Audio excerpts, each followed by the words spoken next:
listen carefully because you're having a hard time understanding this.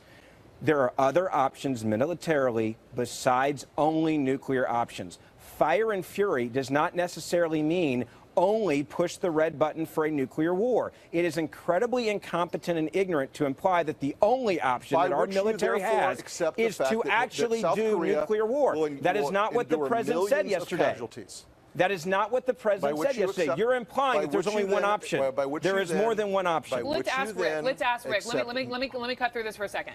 I totally understand the point you're making and how, Rick, you're arguing against it. But so, to Ben's point, if, the diplomacy thus far has not been working, what, in your opinion, and you have the State Department saying, let's give it a shot, let's get North Korea at the table, in your opinion, what is the best option here?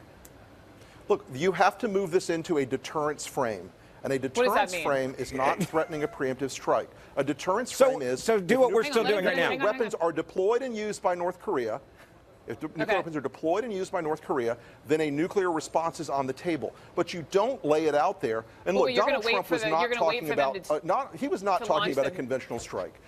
You're telling me that hardly coded. You're telling me the only time that the president can use the words fire and fury is literally if nuclear weapons are in the air? Are you literally kidding me right now? If you're going to pull something that is the worst foreign policy I've ever heard in my entire life.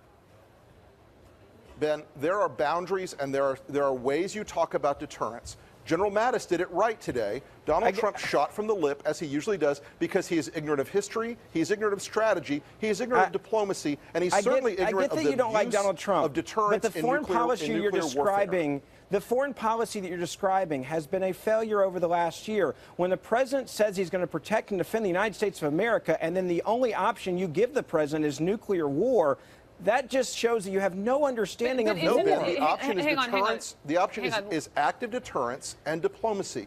We've done sanctions to this point. Let's move. Ben, if you strike North Korea with conventional weapons, Ben, if you strike, and I ask you this question, if you strike North Korea with conventional weapons, you understand that the most heavily armored area of the world for artillery is on the South Korean border with North Korea. They will slog the hell out of South Korea, out of Seoul. This is not going to be pretty.